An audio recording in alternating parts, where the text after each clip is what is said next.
आप web series देखते होंगे, हाँ। मूवीज देखते हैं, है ना, ओटीटी प्लेटफॉर्म पे। आजकल नई एप्स आ गई हैं। वो क्या करते हैं कि कोरियन मूवीज ले लिया, वो चाइनीज मूवी ले ली, उसको फिर हिंदी में डब कर रहे हैं, उसको तमिल में, मलयालम में, तेलुगु में।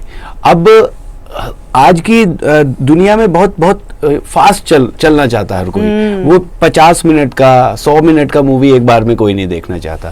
तो किया क्या जा रहा है, वो 120 मिनट की मूवी को 3-3 मिनट के चंक्स में काट दिया जा रहा है। मैंने करियर की शुरुआत में गलती की थी।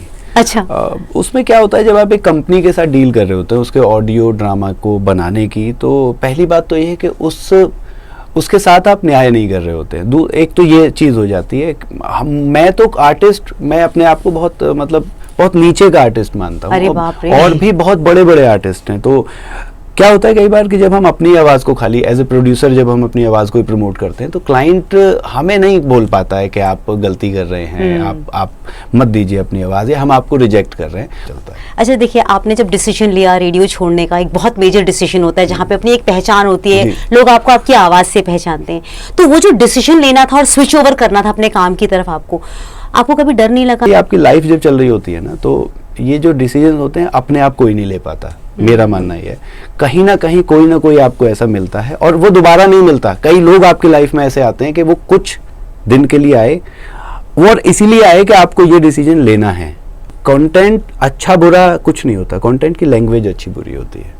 उसी शब्द को हम आपको बोलेंगे बहुत खराब होगा, वही शब्द सुनने में बहुत अच्छा लगेगा। अगर हम ये कहें कि हम ऑडियो कामसूत्रा बनाना चाहते हैं, तो वो सुनने में ऐसा लगेगा ठीक है, एजुकेशनल पर्पज से बना रहे हो आप। लेकिन हम कोई एक सॉफ्ट फोन बनाना चाहते हैं, वो खराब कहलाएगा। ऐसा कोई रेडियो स्टेशन नहीं है जहां से मैं रिजेक्ट होकर नहीं आया हूँ।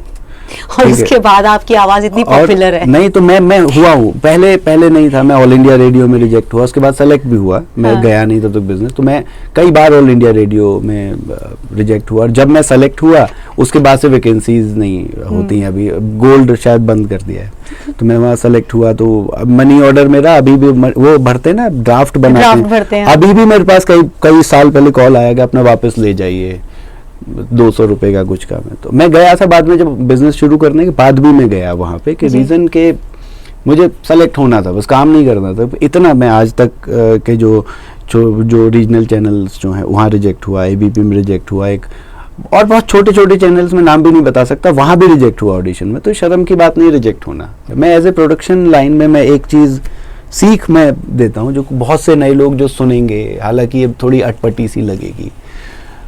ज्यादातर प्रोड्यूसर जो सबसे बड़ी गलती करते हैं, वो गलती करते हैं आर्टिस्ट के पैसे को दबाकर। देते नहीं, कई महीने, 3 महीने, 4 महीने, 5 महीने, फिर दूसरे आर्टिस्ट से काम करा लिया। जब उस आर्टिस्ट की दोबारा 1 साल बाद जरूरत पड़ी तब उसका पहले मैंने अपने करियर में ये गलती नहीं की है और मैं कभी करना भी नहीं चाहता। मैं चाहता हूँ ऊपर वाला कभी ऐसा आपके सामने ऐसी सिचुएशन भी ना लाए। नमस्कार, मंथन में आप सभी का स्वागत है। मंथन में आज मैं आपको एक ऐसी शख्सियत से मिलवाने वाली हूं जिन्होंने आवाज की दुनिया में अपना नाम बनाया है। उन्होंने अपना ही नाम नहीं बनाया बल्कि बहुत से बडिंग आर्टिस्ट को भी एक बहुत बड़ा प्लेटफॉर्म दिया है जहां वो अपनी आवाज के माध्यम से अपनी पहचान बना सके। अक्सर आप लोग भी जानना चाहते हैं कि आवाज की दुनिया में कदम कैसे रखा जाए। अब कदम कैसे रखा जाए, इसकी बारीकियां क्या है, यही आज मैं पता करने की कोशिश करूंगी। आवाज की दुनिया के एक बहुत ही बेहतरीन व्यक्तित्व, नाम है उनका नितिन शर्मा। नितिन जी नमस्ते, कैसे हैं आप? मैं अच्छा हूँ, आप कैसे? मैं बहुत बढ़िया हूँ। नितिन जी, आपसे बहुत समय बाद आज मेरी मुलाकात हो रही है और मेरा मुद्दा भी ये था कि मैं उन लोगों को परिचित कराऊं आपकी दुनिया से जिससे लोग अभी तक अनभिज्ञ हैं, जानते नहीं है इसके बारे में। नितिन जी, पहले तो आप मुझे बताइए आजकल आप किस प्रोजेक्ट पे काम कर रहे हैं? आजकल जो मार्केट में चल रहा है ना, वो माइक्रो ड्रामा का एक नया ट्रेंड आया है। एक माइक्रो ड्रामा का एकदम से जैसे सुनामी जैसी आई है। ये माइक्रो ड्रामा क्या है? अच्छा, माइक्रो ड्रामा मैं बता देता हूँ। आप वेब सीरीज देखते होंगे, मूवीज देखते हैं, है ना, ओटीटी प्लेटफॉर्म पे। आजकल नई एप्स आ गई हैं। वो क्या करते हैं कि कोरियन मूवीज ले लिया, वो चाइनीज मूवी ले ली, उसको फिर हिंदी में डब कर रहे हैं, उसको तमिल में, मलयालम में, तेलुगु में। अब आज की दुनिया में बहुत बहुत फास्ट चलना चाहता है हर कोई। वो 50 मिनट का, 100 मिनट का मूवी एक बार में कोई नहीं देखना चाहता। तो किया क्या जा रहा है, वो 120 मिनट की मूवी को 3-3 मिनट के चंक्स में काट दिया जा रहा है। अच्छा। और 70 एपिसोड में उसको डिवाइड कर दिया जा रहा है और ऐप पर उसको डब करके अपलोड किया जा रहा है। अब तो शूट भी होने लगा है, पिछले 4-5 महीने में वो माइक्रो ड्रामा इंडिया में शूटिंग होने लगी है। तो 1-2 घंटे का मूवी बनाया, उसको 3-3 मिनट के चंक्स में मतलब कट कर दिया और उसमें फिर लोगों का इंटरेस्ट जागता है, एक एपिसोड फिर दूसरा एपिसोड। तो इससे क्या हो रहा है कि वो कंपनी क्या कर रही है कि वो उनके 70 वीडियोस बन गए, 60 वीडियोस बन गए, जो कि वो एक साथ देखना आजकल थोड़ा, क्योंकि हर आदमी दौड़ रहा है। तो आप ऑफिस जा रहे हैं तो 10 वीडियो आपने सुबह देख लिए, 10 वीडियो आपने शाम को देख लिए। ऐसे ही ऑडियो ड्रामा में आया था इससे कुछ टाइम पहले तक। जैसे कोई ऑडियो बुक आप रिकॉर्ड कर रहे हैं तो 20 घंटे की ऑडियो बुक है। ऑडियो बुक का कल्चर ज़्यादा बढ़ा ही ऐसे ट्रैवल के टाइम पे विदेशों में सुना जाने लगा, फिर इंडिया में कल्चर आया कि 20 घंटे की एक किताब है।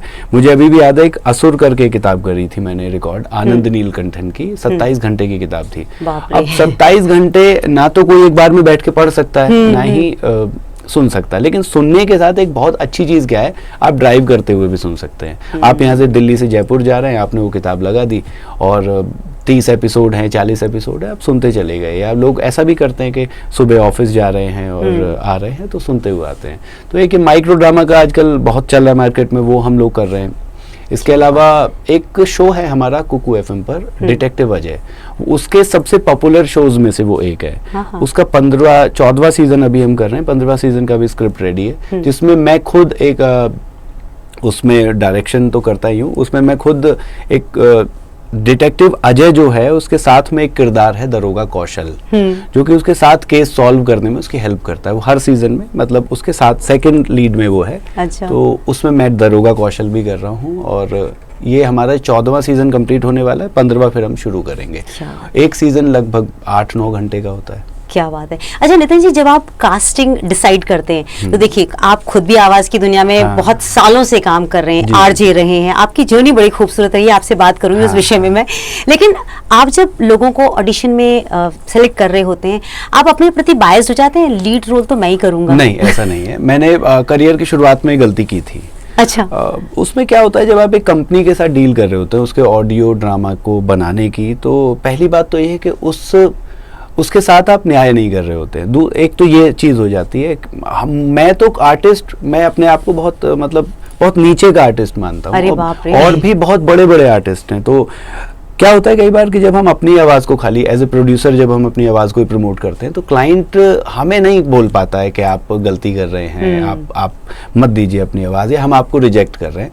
वो प्रोजेक्ट दूसरी जगह शिफ्ट हो जाता है। तो ये गलती मैंने करियर की शुरुआत में करी है। बहुत से ऐसे प्रोड्यूसर्स करते हैं, जब नए प्रोड्यूसर, जितने भी प्रोड्यूसर्स हैं, मैं उनको हमेशा ये बोलता हूँ कि आपको अपनी आवाज़ को प्रमोट नहीं करना, आप अपने प्रोडक्ट को प्रमोट करना है। जिसमें कि अभी एक शो था, एक ऑरेंज एफएम है, ई स्टोरी, उसके लिए हम एक अभी कर रहे थे, एक ही भूल करके।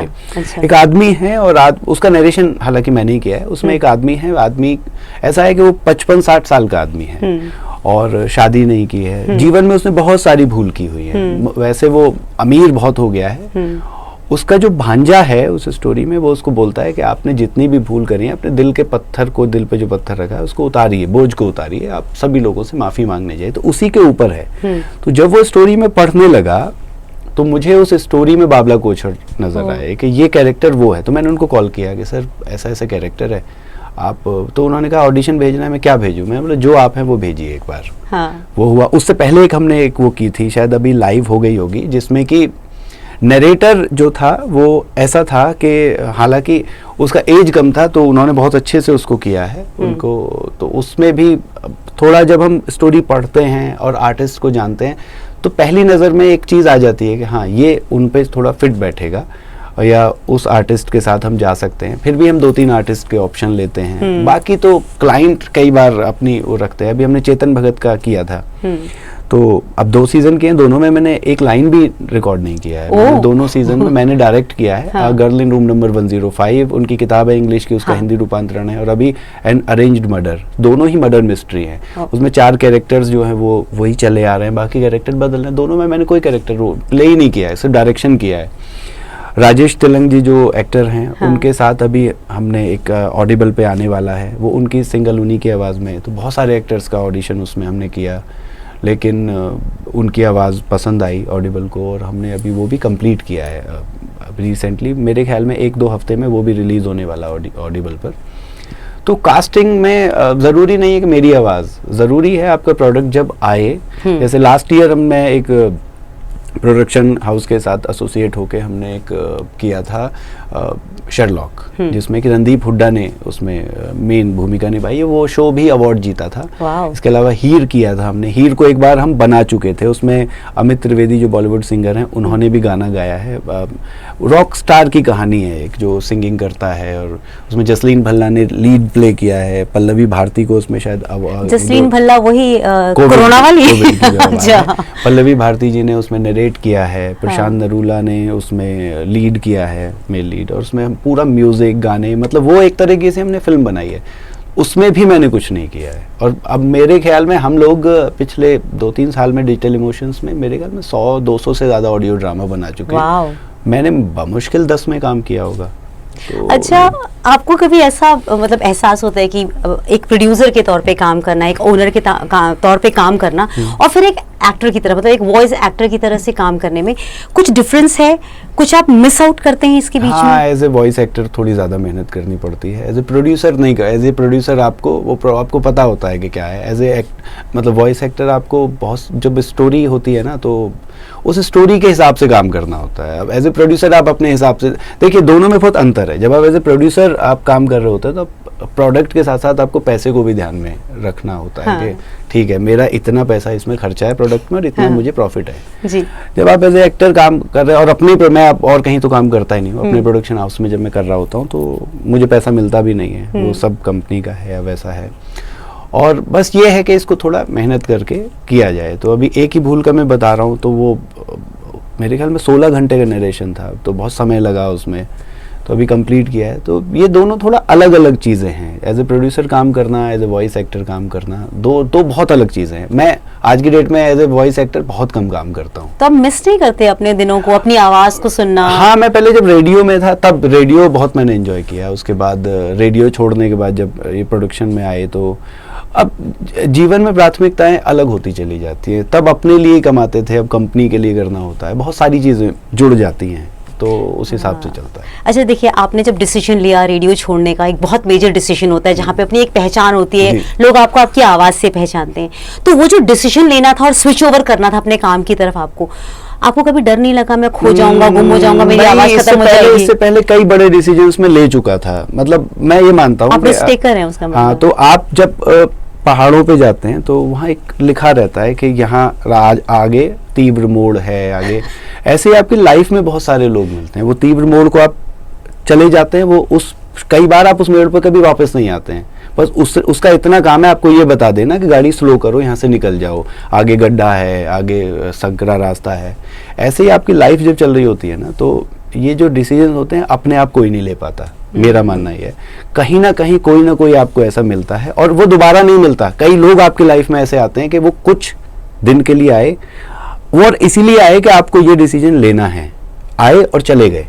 वो वापस आप मुड़ के देखते हो। तो मेरे लाइफ में कई ऐसे लोग आए, जैसे मैं जब 12वीं 10वीं पास किया तो बहुत कम नंबर थे पढ़ाई में, मेरा कभी मतलब समझ ही नहीं आती थी। मन लगना तो तब होता है कुछ समझ आए और आप नहीं पढ़ रहे हैं। फिर 12वीं में भी बहुत मुश्किल था मेरे लिए। मतलब आज भी कई बार सपने में ऐसा होता है कि 12वीं क्लास के एग्जाम्स हैं और मैं फेल हो जाऊंगा, मेरा एग्जाम है और मैं फेल हो जाऊंगा, और फिर सुबह नींद खुलती है। जब नींद खुलने वाली होती है तो वो सपना आता है कि अरे यार मैं तो एक बार तो पास कर चुका हूँ ना, दोबारा जरूरत है। तो बड़ा वो मैं बहुत डरा हुआ था, मतलब उस पढ़ाई से। फिर मैंने बताया ना, मैं एक बार शिमला गया था फैमिली के साथ, भैया रहते मेरे गाजियाबाद में, उनके साथ। तो वहाँ पे हमने वैसे ही एक उनका चालान कट गया था, तो पुलिस वाला ऐसे ही आया। वो चालान अगर वो ना काटता तो हम वहाँ एक शाम को जहाँ होटल में रुके, एक गार्डन था वहाँ पे, वीडियो ना बनाते। ऐसे ही एंकरिंग करते हुए वीडियो बनाया। तो पहला वो बोर्ड पे लिखा हुआ वो आया, मेरा एक फ्रेंड था वो था साथ में।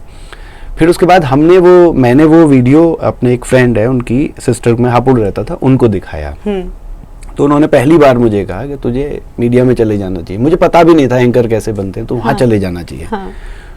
तो मुझे लगा ठीक है। तो उसके बाद 8-10 दिन बाद में गर्मियों की छुट्टी थी, बीएससी के एग्जाम दिए थे, बायो था, और वो और मुश्किल होता जा रहा था मेरे लिए। और मेरा ऐसा डर था कि अभी तक तो फेल नहीं हुआ हूँ, एक दिन ऐसा आएगा कि जब मैं नहीं पढ़ पा रहा हूँ, फेल हो जाऊंगा और बड़ा मुश्किल हो जाएगा।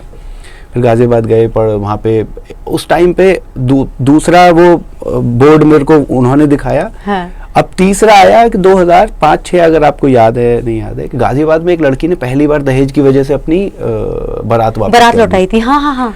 वहाँ लोकल चैनल था हिंट करके गाजियाबाद में, तो वहाँ पे सब वो न्यूज़ फॉलो करते थे, तो मेरा भी इंटरेस्ट जगा और मैं फॉलो करने लगा। हाँ। उसके बाद मैं देखता था कि कभी अब वो मीडिया का वो आ गया कि एक दिन उसका बॉयफ्रेंड ले आए मीडिया वाले पकड़ के, एक दिन उसके पिताजी का इंटरव्यू, तो सिलसिलेवार वो शाम को 8 या 8:30 बजे वो न्यूज़ चलती थी, या 9:30 बजे आई थिंक, केबल टीवी पे, और हम रोज देखते थे उस न्यूज़ को। देखते देखते एक दिन मैं ऐसे डिस्कस कर रहा था, भैया पीछे में किराएदार रहता था एक लड़का, तो उसने कहा यार तुम इसको देखते हो, तुम्हें क्या इंटरेस्ट है? मैं बोला मैं भी यार, मुझे किसी ने बोला एंकर बन जाओ। तो बोले कि अच्छा ये हिंट वाले कोर्स भी कराते हैं। हाँ। ऐसे मुझे बोला उसने। हाँ। तो वो थर्ड मेरा वो था लिखे हुए। हाँ। उसके बाद मैं उसका नाम आज भी नहीं जानता, उससे कभी मिला भी नहीं मैं। अच्छा। बट मैंने जाके एडमिशन ले लिया। वहां से मास कॉम में मुझे इंटरेस्ट जागने लगा, मुझे बनना था एंकर। लेकिन वो उस टाइम पे वो दौर चलने लगा था जब खूबसूरत चेहरों का दौर आ गया था टीवी पे, और हम बिल्कुल एकदम पतले दुबले, और केबल टीवी तक तो किया। हाँ। उसके बाद 1-2 जगह इंटर्नशिप के लिए गए, बट जीवन ने मतलब अलग मोड़ ऐसे लिया कि न्यूज़ 24 लॉन्च होने वाला था, इधर उनका रेडियो लॉन्च होने वाला था। हाँ। तो मुझे किसी ने बताया कि चले जाओ इंटरव्यू के लिए, और मैं रेडियो पहुंच गया जैसे तैसे, ऐसे ही हवा में वहाँ पहुंचा। तो वहाँ मेरा सिलेक्शन हो गया, और उस दौर में जो हम सोचते थे कि इतना सैलरी मिलना चाहिए वो मिल गया। हाँ। फिर ट्रेनिंग हुआ रेडियो का, और वहाँ से धीरे धीरे सीखना शुरू किए। फिर ग्वालियर चले गए, और मेरी उम्र मेरे ख्याल में 23-24 साल, और मुझे शो मिल गया वो love Guru kind of show था, रात को हिसार करनाल पटियाला में। तो 1-2 साल वहाँ किए। फिर आप लव गुरु बन के काम कर? अरे वाह, हिसार में किया। एक्सपीरियंस बताइएगा लव गुरु बन के। वो हमें कोई एक्सपीरियंस था नहीं, बस जो स्क्रिप्ट थी वो पढ़ देते थे, लेकिन लोगों के लिए वो बहुत एक बड़ा एक इमेज बन गया होता है। मैं ये मानता हूँ जब कोई भी आदमी जब जीवन में बड़ा हो रहा होता है, जो तो उसका एक पार्टनर को अपने साथ बड़ा कर रहा होता है, उसका सपनों का एक दुनिया में जो ऐसे आवाज की है। ये तो आवाज के साथ भी इमेजिनेशन। एक बड़ा ऐसा वाकया हुआ कि एक कोई लेडी थी, हिसार में था, वो आई कुछ उनकी कोई लव प्रॉब्लम सॉल्व कराने, ठीक है। तो मेरे को रेडियो से कहा जाता था कि आप मिलो मत किसी को, कि मेरी एज बहुत कम थी और आवाज मेरी बहुत वैसा था। तो वो आई और उन्होंने अपना प्रॉब्लम बताने के लिए कि वो उनसे मिलना है। तो जो ऑफिस बॉय था उसने कह दिया कि यही तो हैं। और मैं ऐसे लोअर टी शर्ट में था, ऑफिस में घूम रहा था, क्योंकि मेरी नाइट शिफ्ट होते दिन में आ जाता था। जब उसने मुझे देखा तो वो वापस चली गई कि ये तो बच्चों की बेटे की उम्र का है मेरे, इसको मैं क्या समस्या बताऊंगी। तो खैर फिर वो मैंने छोड़ा, दोबारा से टीवी में ट्राई किया, बट नहीं बन पाया। तो ग्वालियर चले गए। हाँ। ग्वालियर जाके मुझे लगा कि नहीं, सिर्फ रेडियो ही सब कुछ नहीं है, क्योंकि वो दौर बदल रहा था। एयरटेल पे रेडियो चलने लगा था, और फिर कहीं ना कहीं आभास था कि आप डिजिटल दुनिया की तरफ कदम रखो। वहाँ पे हमने फिर प्रोडक्शन हाउस के साथ काम शुरू किया। फिर 1-2-3 साल बाद कुछ ऐसे 3 साल पहले कुछ ऐसे 2010 के बाद ऐसे बना कि ठीक है अलग कंपनी करना है, तो डिजिटल इमोशंस को हमने इस कंपनी को शुरू किया, और अब चल रहा है सब कुछ मस्त चल रहा है, बहुत बेहतरीन। अच्छा नितिन जी, देखिए आप जो एक काम करते हैं, आपने कहा कि आप ऐसे प्लेस बनाते हैं जो चैनल्स में जाते हैं, लोग उसको सुनते हैं, ऑडिबल बुक्स जो हैं वो लोग उसे सुनते हैं। एक बैक साइड में एक चीज़ और चल रही है आजकल, बहुत पॉपुलर है, मुझे लगता है जो मेन स्ट्रीमलाइन मीडिया है ना, उससे भी ज़्यादा पॉपुलर है जो dark side of audio books हैं। बहुत ही इरोजिंग और मतलब उस कंटेंट को मैं किस नाम से बोल रहा हूँ मुझे नहीं मालूम, लेकिन बहुत सारे ऐसे एप्स हैं जिनमें उस तरह के ऑडियोज यूज किए जाते हैं, उनके बुक्स उसको ऑडियो सॉफ्ट पोर्न बोल सकते हैं, अगर आप मैं सही बोल रहा हूं। एक्चुअली वही वर्ड मैं बोलना नहीं चाह रही थी। अब क्या हो गया है ना, जब से इंटरनेट का दौर आया है तो सब कुछ अनसेंसर्ड हो गया है, कुछ रोक टोक नहीं है। फिर भी हम लोग ट्राई करते हैं कि कुछ इतना खराब जब कंटेंट आए तो हम उसमें पार्टिसिपेट करें, मना भी करते हैं। आपके पास आते हैं ऐसे कंटेंट? बहुत आता है जिसमें कि देखिए कंटेंट अच्छा बुरा कुछ नहीं होता, कंटेंट की लैंग्वेज अच्छी बुरी होती है। उसी शब्द को हम आपको बोलेंगे बहुत खराब होगा, वही शब्द सुनने में बहुत अच्छा लगेगा। अगर हम ये कहें कि हम ऑडियो कामसूत्र बनाना चाहते हैं तो वो सुनने में ऐसा लगेगा ठीक है एजुकेशनल पर्पज से बना रहे हो आप, लेकिन हम एक सॉफ्ट फोन बनाना चाहते हैं वो खराब कहलाएगा। अब राइटर है, अपनी लैंग्वेज को किस, कई राइटर्स ऐसे कि बिल्कुल पता नहीं क्या खा के उन्होंने लिखा कि वो इतना गंदा लिख दिया कि मतलब मेरा साउंड इंजीनियर बैठा हुआ शर्मा रहा है और आर्टिस्ट और शर्मा रही हैं। हमने कई शोज ऐसे बीच में छोड़े हैं लैंग्वेज की वजह से, या फिर इसकी लैंग्वेज को आप ठीक करिए। कई ऐसे हैं कि एक सीजन किया, एक सीजन के बाद एक शो था, नाम नहीं बताऊंगा मैं आपको, उसका सेकंड सीजन किया तो लैंग्वेज गंदी हुई थोड़ा। थर्ड सीजन जाते जाते वो और गंदा हो गया। थर्ड सीजन में फिर हमने उसको स्टॉप किया कि अब हम नहीं करेंगे, तो इसके लैंग्वेज को ठीक करो, बिकॉज मेरे जितने भी आर्टिस्ट थे वो इसमें अनकंफर्टेबल थे और वो लैंग्वेज बहुत गंदी थी। तो ऐसा भी होता है, लेकिन कुछ कंटेंट ऐसा होता है कि लैंग्वेज बहुत अच्छी, कंटेंट बहुत बोल्ड है लेकिन लैंग्वेज बहुत अच्छी है। तो सारा जो खेल है वो लैंग्वेज का है कि आप शब्द क्या यूज कर रहे हैं। तो इस तरीके से भी होता है काफ़ी चीज़ें।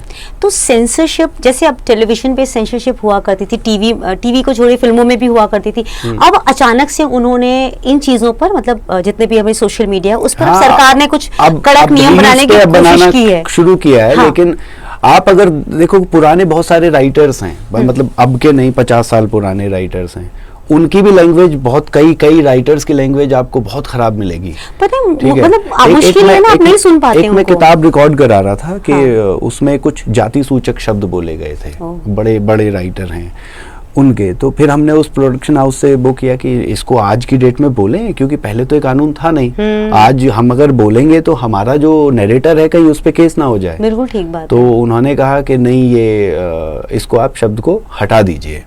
हमने वो शब्द हटाए वहाँ से, प्रोडक्शन हाउस पब्लिकेशन से उससे बात की। आज की डेट में वो लिखा जाए तो केस हो जाए।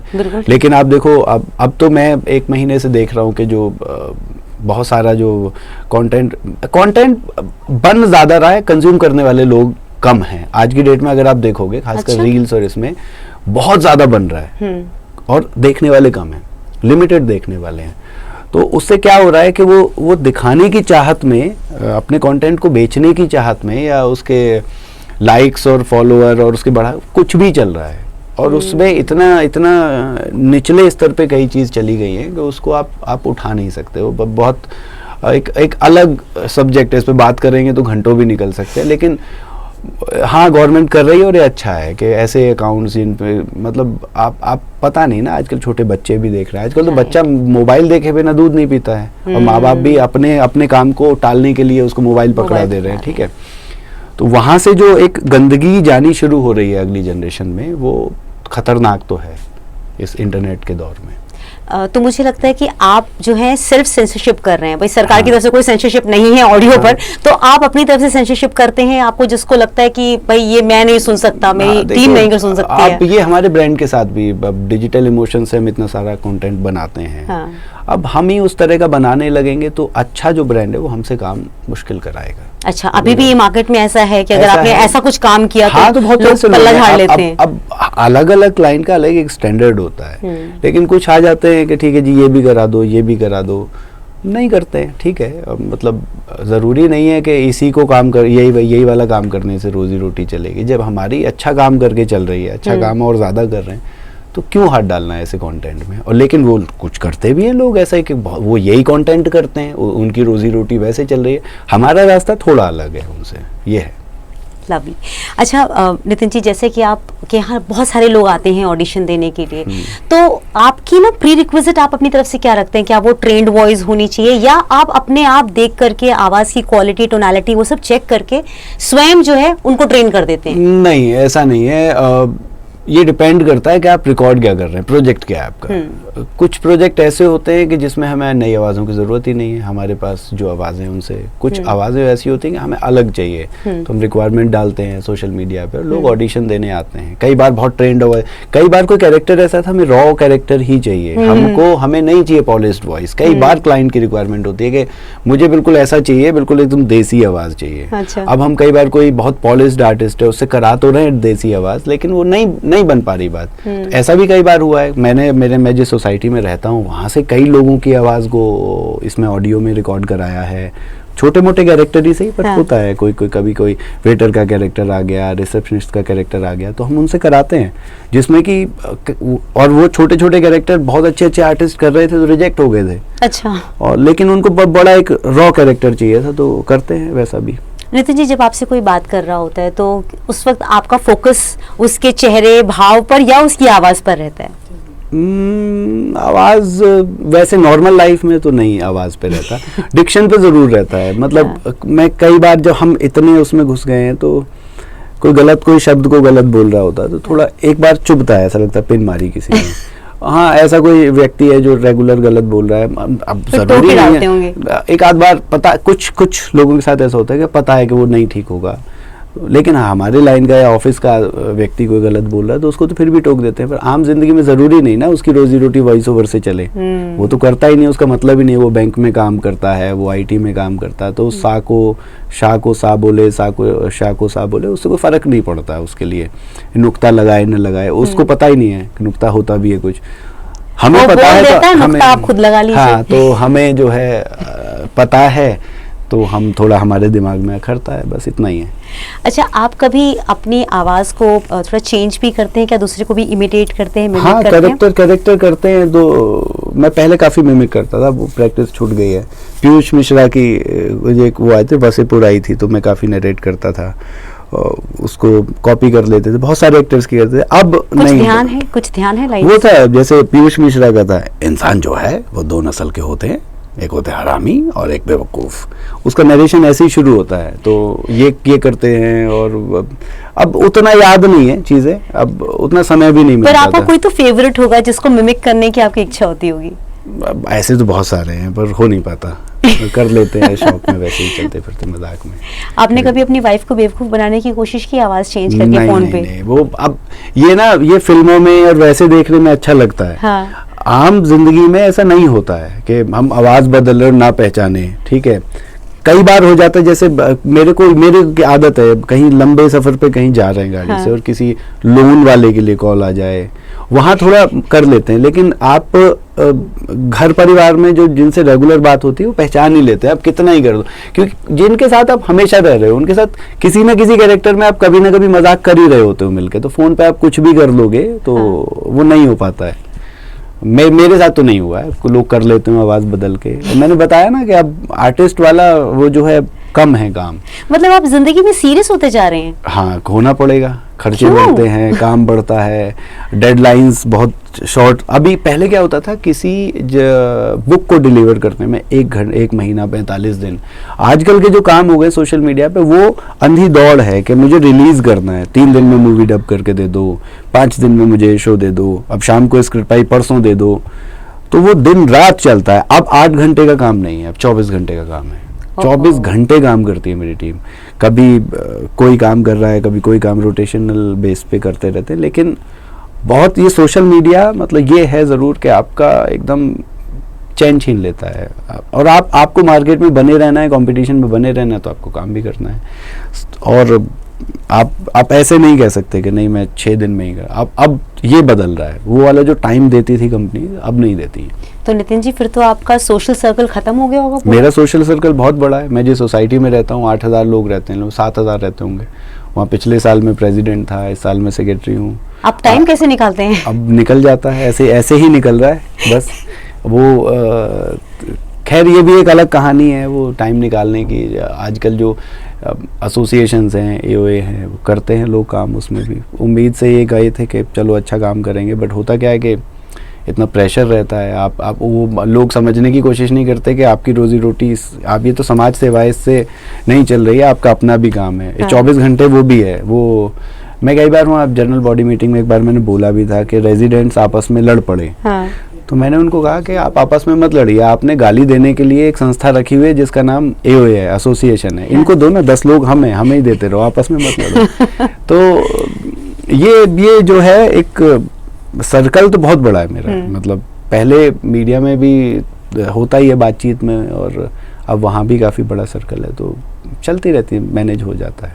अच्छा नितिन जी, जो लोग फ्रेशर्स हैं, जो अभी बच्चे हैं, जो असल में इस दुनिया में आना चाहते हैं, उनको कुछ पता ही नहीं है इसके बारे में, तो आप क्या वो एक गेटवे समझा सकेंगे कि कैसे एंट्री ले सकते हैं लोग आवाज़ की दुनिया में? सबसे पहले तो ये है कि आजकल जितने भी न्यूज़ चैनल हैं, चाहे छोटा हो चाहे बड़ा हो, वो सब अपना इंस्टीट्यूट खोल लेते हैं। हाँ।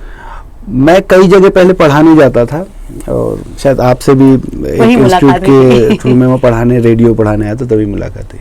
अब समस्या क्या आ रही है, आजकल जो समस्या आ रही है वो फीस लेते हैं। अब बच्चा गया एंकर बनने, वो एडमिशन के टाइम पे ना तो कोई ऑडिशन ले रहे हैं, मतलब उनको मतलब नहीं है कि आप बच्चे को उस जगह तक पहुंचा पाओगे। मैंने बहुत सारे स्टूडेंट्स ऐसे देखे हैं, वो मास कॉम कर लिया, उसके बाद कॉल सेंटर में काम कर रहे हैं। कभी बड़ा दुख होता है देख के। पहली ड्यूटी उन इंस्टीट्यूट्स की बनती है जो आप उस बच्चे को गलत सपना दिखा रहे हो। अगर बच्चा आपको पता होता है कि कर पाएगा नहीं कर पाएगा, बावजूद इसके आपने उसको एडमिशन ले लिया, फीस ले ली, अब वो बच्चा ना इधर का रहा ना सपना उसने बहुत बड़ा देख लिया। जैसे हम गए थे, चेहरे मोहरे से बिल्कुल एकदम गाल अंदर थे, बहुत यंग एज थी, और हम एंकर बनने गए थे, हमें एडमिशन ले लिया। ऊपर वाले की कृपा थी कि हम ऑडियो में चले गए, आवाज पे थोड़ा सा काम किया और मतलब चल निकली अपनी दुकान।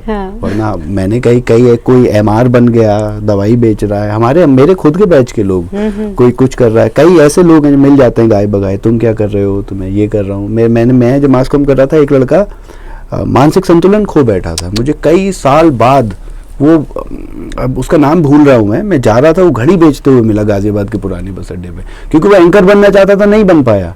और ऐसे मुंबई के लिए बोलते हैं कि लोग जाते हैं वहाँ हीरो बनने, सब नहीं बन पाते हैं। ऐसे आजकल जो एक दुकान खोल दी गई है, लेकिन ऐसा भी नहीं है कि मेहनत करने वालों को नहीं मिलता है।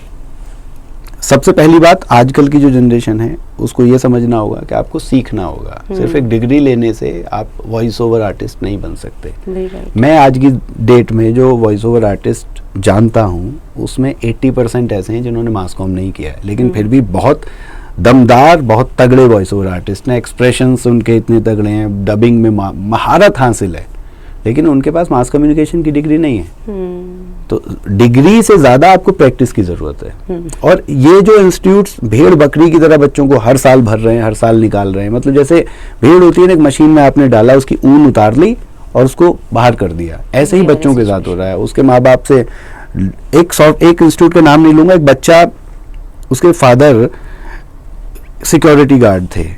वो लड़का आया मेरे पास और बोला कि मास कम में मैंने साउंड इंजीनियरिंग का कोर्स किया है।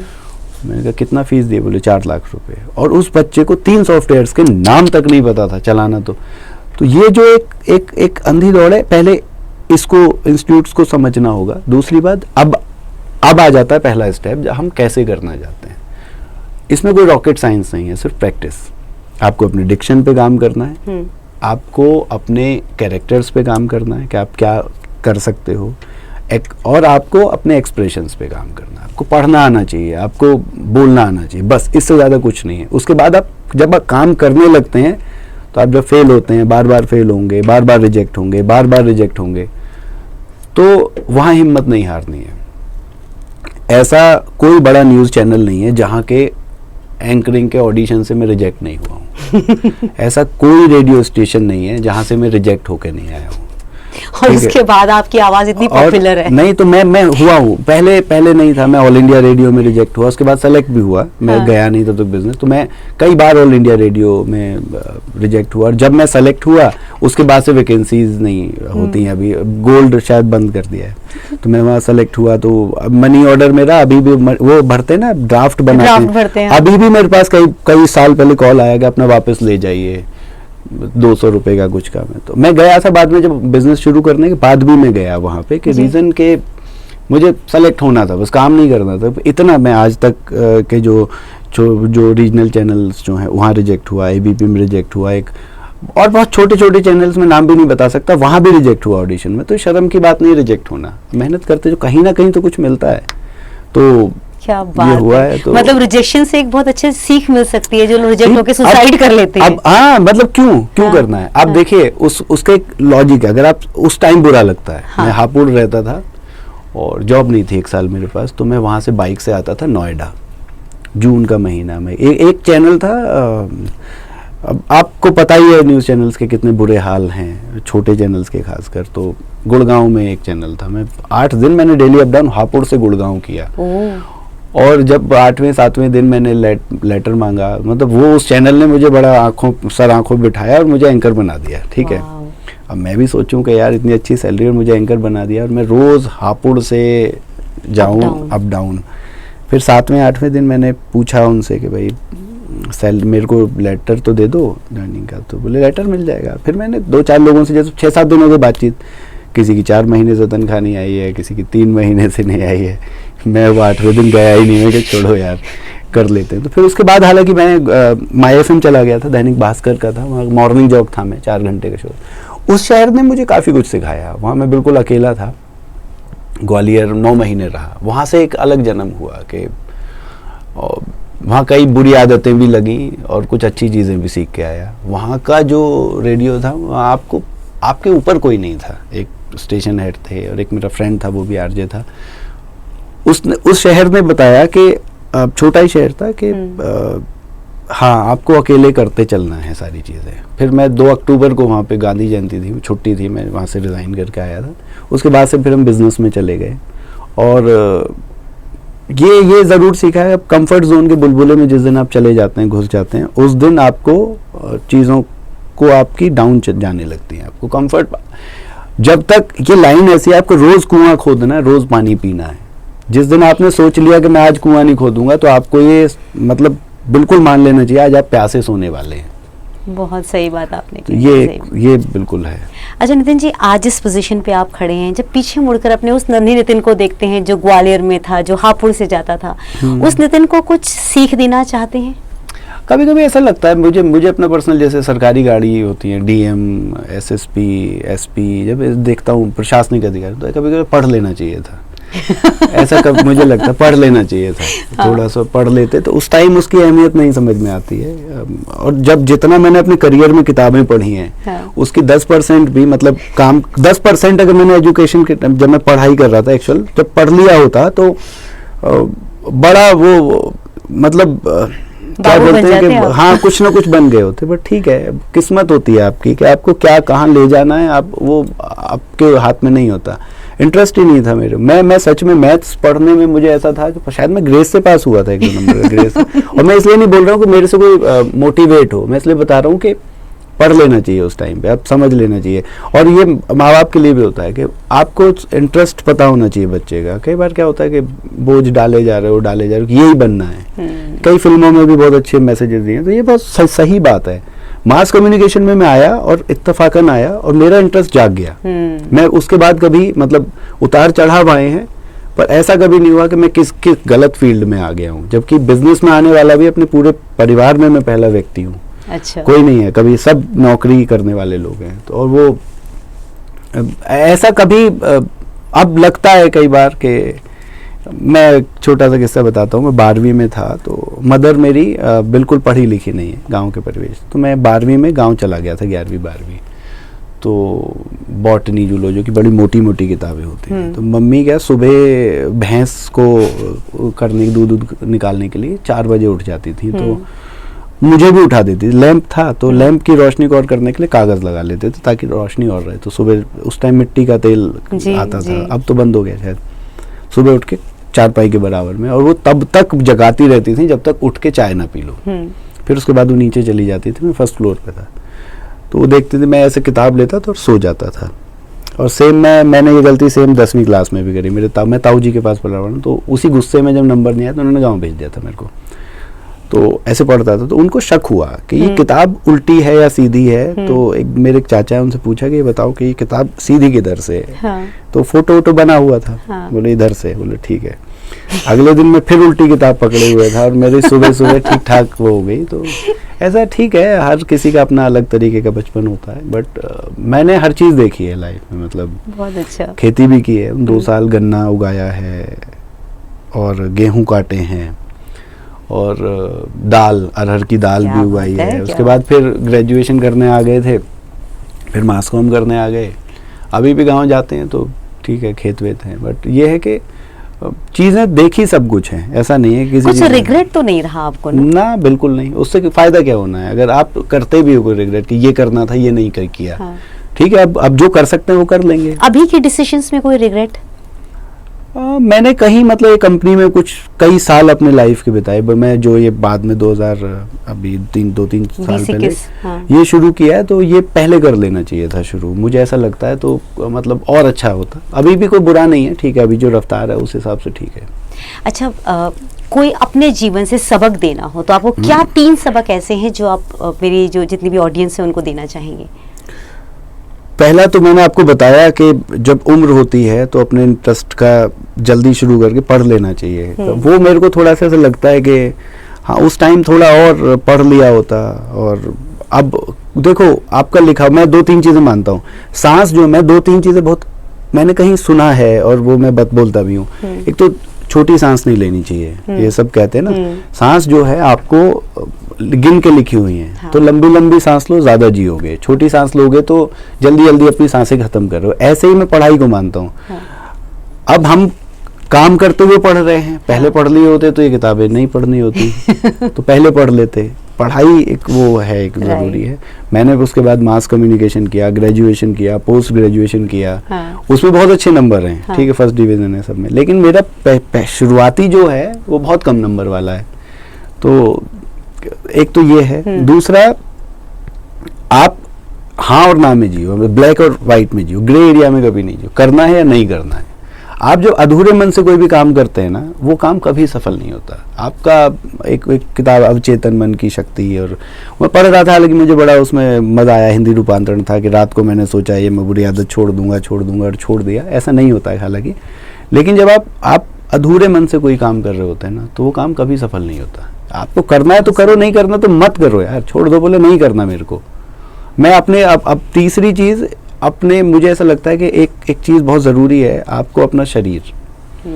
मैं 22 साल की उम्र में क्रिकेट खेलता था, मुझे बड़ी खुशी होती थी। तो कुछ नहीं किया उसका रिग्रेट है, मुझे बड़ी खुशी होती, बीच में छोड़ दिया। ऐसी हालात बने। अब मैं 40 साल की उम्र में खेलता हूँ, जाता हूँ, रन नहीं बना पाता, 0 आउट हो जाऊंगा, 3 घंटे फील्डिंग करूंगा, बैटिंग नहीं मिलेगी, कोई फर्क नहीं पड़ता। आपको अंदर से अच्छा लग रहा है। तो एक ये है। और बाकी मैं आपका सवाल भूल गया। नहीं, मेरा सवाल यही था कि कोई 3 सीख जो आप मेरी ऑडियंस को दे सकें। हाँ, तो ये तीनों यही हैं। एक तो आपको जब जो अच्छा लगे वो कर लो। पता नहीं आप कर पाओ उसके बाद ना कर पाओ, तो ये ज़रूरी है कि। और तीसरा ये है कि हमें ये समझना चाहिए कि हम अपने जो कमा रहे हैं, किस लिए कमा रहे हैं, उसको कहाँ लगा रहे हैं, ये सबसे ज़रूरी है। मैं एज ए प्रोडक्शन लाइन में मैं एक चीज़ सीख मैं देता हूँ, जो बहुत से नए लोग जो सुनेंगे, हालांकि ये थोड़ी अटपटी सी लगेगी। ज़्यादातर प्रोड्यूसर जो सबसे बड़ी गलती करते हैं, वो गलती करते हैं आर्टिस्ट के पैसे को दबाकर। देते नहीं, कई महीने, 3 महीने, 4 महीने, 5 महीने, फिर दूसरे आर्टिस्ट से काम करा लिया। जब उस आर्टिस्ट की दोबारा 1 साल बाद ज़रूरत पड़ी, तब उसका पहले मैंने अपने करियर में ये गलती नहीं की है, और मैं कभी करना भी नहीं चाहता। मैं चाहता हूँ ऊपर वाला कभी ऐसा आपके सामने ऐसी सिचुएशन भी ना लाए। एक जो आर्टिस्ट होता है ना, कलाकार होता है, मतलब उसका पैसा कभी नहीं रखना चाहिए। मतलब उससे बड़ा मैं क्राइम किसी को नहीं मानता, उससे बड़ा एक पाप नहीं मानता। जब आप एक फ्रीलांसर आदमी हैं, वो काम किस लिए कर रहा है? एक जगह से बंद ही उसको सैलरी नहीं मिलती है। मैं भी एक फ्रीलांसर की तरह बहुत जगह काम कर, बहुत गंदा लगता है जब कोई आपके पैसे को। मैंने किसी के लिए बहुत एक जोक्स और शायरी बनाई थी, उसने काम दिया मेरे को, 2 लाख का काम था, मैंने करके दे दिया, और बहुत पुरानी बात है। तो उन्होंने कहा मेरे को कि रिजेक्ट हो गया, और वो 2 लाख के बदले मुझे उन्होंने मेरे ख्याल में 4-5 हज़ार रुपये पकड़ा दिए। जबकि मेरा खुद का खर्चा, मैं खुद जॉब नहीं थी, उसमें 30-40-50 हज़ार रुपये, और फिर उसमें एक बंदा साथ में, स्टूडियो, खैर मैंने कैसे कैसे मैनेज करके उधार लेके दिया, और मुझे कहा गया वो रिजेक्ट हो गया। 3 साल बाद वही ऑडियो मैंने एक प्लेटफॉर्म पे सुना। आप सोचिए कितना दुख हुआ होगा। तो कभी आप एज ए आर्टिस्ट देखिए, कोई एक आर्टिस्ट अपना पूरा निचोड़ लगा देता है, पूरा एकदम मेहनत करके एक चीज़ को बना देता है। आप उसका इज्जत के साथ पैसा टाइमली दे देते हैं ना, आपको वो सब कुछ मान लेता है। मतलब आपके लिए वो, और अगले प्रोजेक्ट पे जब वो काम करने आएगा तो वो जी जान लगा देगा। लेकिन ये एक बड़ा इस फील्ड में थोड़ा सा ऐसा, मतलब मैं ये कहना चाहूँगा, जो जितने भी लोग सुन रहे हैं, वो आर्टिस्ट का पैसा तुरंत दे दो। नितिन जी, ज़्यादा कम की बात नहीं है। हाँ। तुरंत मिलता है ना, तो आदमी बहुत अंदर से खुश होके काम करता है। और कलाकार को कोई चीज खुश नहीं कर सकती। कलाकार अपने मन का होता है, वो जिस चीज के लिए काम करने। बहुत से ऐसे लोग हैं कि मैंने तो ऐसे भी काम किया है कि मैंने किसी अच्छे बड़े आर्टिस्ट को बुलाया कि क्या फीस है, कुछ नहीं, चलो लंच करते हैं, बस इतने में बहुत काम कर दिया। तो एक क्या बोलते हैं, मतलब उससे कोई प्योर आत्मा नहीं हो सकती आर्टिस्ट से ज़्यादा कोई जो होती है। तो उसको नहीं दुखाना चाहिए। मैं मतलब ये एक सलाह मैं दूंगा, क्योंकि नए जो कुछ सुनने वाले हैं, काम करने वाले हैं, पता नहीं कितने लोग मानेंगे, मैं तो हमेशा ही बोलता हूँ, बट ये चीज़ जो है एक बड़ी सीखने वाली है। आपसे ना बात करके सच में बहुत मज़ा आ रहा है और मुझे लगता है कि आपकी जर्नी इतनी इंस्पायरिंग है कि लोग जो इसे सुनेंगे और जो इस फील्ड में आना चाहेंगे तो वो आपको सुनने के बाद मन बनाएंगे कि भाई जाना है या अब नहीं जाना है। नहीं ऐसा नहीं, बहुत अच्छी, बहुत बड़ा एक पारिवारिक रिश्ते बन जाते हैं। आप कम लोगों के साथ काम कर रहे होते हैं। मैं अपना बताऊं, मैं बहुत ज़्यादा एक्सपेरिमेंट नहीं करता हूँ। मैं सबसे पहला मेरा ये रहता है कि जो लोग जुड़े हुए हैं उनके साथ काम किया जाए। कोई स्पेशल रिक्वायरमेंट है तो अलग बात है कि हाँ। उसमें काम कर लिया जाए और आर्टिस्ट ढूंढ लिए जाएं, बट सबसे पहली प्रायोरिटी मेरी ये रहती है कि एक परिवार सा बन जाता है। इतने समय हो गया है काम करते, 14-15 साल हो गए हैं लोगों को। अब तो कई बार ऐसा होता है कैरेक्टर समझाने की भी जरूरत नहीं होती है कि अरे तो आप ही तो हो इस कैरेक्टर में, आप ही कर लो, ऐसा कर लो, खत्म हो गया। डायरेक्शन बस नाम का है, बैठे हुए हैं, ठीक हो तो गया। आर्टिस्ट खुद बोल रहा होता है कि एक और टेक, अरे क्यों देना एक और टेक, कर लो बस, खत्म। बहुत तो मज़ा ऐसा आ होता रहा है, है। सच में आपकी बातें सुन के बहुत मज़ा आया। नितिन जी, आपसे भविष्य में भी बहुत सारी बातें मैं सुनूंगी और सीखूंगी और मेरे दर्शकों के भी जो सवाल होंगे आप तक ज़रूर से पहुंचाऊंगी। थैंक यू सो मच, आपने अपनी जर्नी शेयर की, अपना एक्सपीरियंस शेयर किया। Thank you. Thank you.